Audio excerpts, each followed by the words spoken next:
बेनो जोङो जेबादि लुबैदोंमोन बिटिसिनि गासिबो जाथि जनगोष्ठीनिफ्राय बे हिसाबै बिटिसिनि गासिबो जाथि जनगोष्ठीया जोंखौ हेफाजाब होदों आरो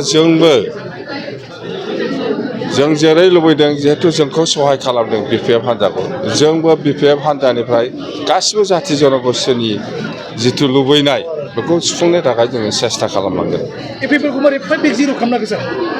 इउपिपिएल जिर' माने बेथ' रायजोनिसो खोथा आंनिथ' खोथा नङा। रायजोआ जायखौ मोजां मोनदों बेखौ सहाय खालामदों। दिनै इउपिपिएलआ रायजोनि थाखाय मा मावदों मा मावाखै बेखौ रायजोआ दिनै फिननाय होदों।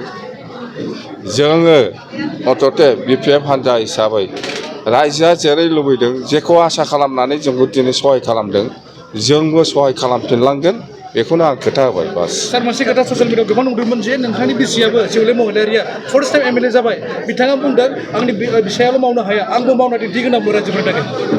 बेथ' बेक्तिगत खोथा मावनांगोन जिहेतु रायजोआ गोबां आसा खालामनानै शिवलिखौ एमएलए खालामबाय। रायजोनि आसा खालामनाय बादि बिथाङाबो मावनांगोन। सार दिपेन बर'आ बुंदों दा एबारनि इलेक्सना माहारिबा जायाखैनो माने फैसानि गेम जादों होनना बुंदों फेसबुकनि गेजेरजों। बेलाय दिपेन बर'निसो खोथा। दिपेन बर'आ जाहैबाय आबसुनि प्रेसिडेन्ट। आं बुंदों बियो आबसुनि प्रेसिडेन्ट।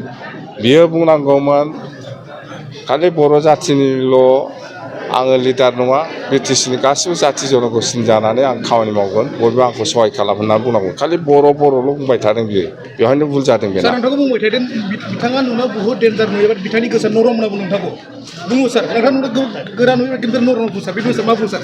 ससियेल मिडियायाव मा नरम माने गोबां फागदुर अननो गोरों होनना माथो जेखि जाया जोङो रायजोनि थाखाय खामानि मावगोन स्पस्त' खोथा। आरो बिथांमोनाथ' दलखौनो आरो नामखौ सोलायबावसिगोन नामा बिसोरनाथ' अयभास दङ। सार दासान्दि मन्थ्रिनि बेलायाव सार मा बुंदों उदालगुरि डिस्ट्रिक्टआव होयो मन्थ्रिनि बेलायाव? मन्थ्रिया जोंनि थाखाय गिदिर खोथा नङा आं बुंबाय थादों। जोङो बिटिसिनि जौगानायखौ लानानैसो जोङो बार्गेनिं खालामगोन आसाम गभर्नमेन्टजों बास। मन्थ्रिखौ लानानै जोङो बार्गेनिं खालामनो गोसो गैया। जोंनो नांगौ बिटिसिनि जौगाखांनाय बेनो आसल।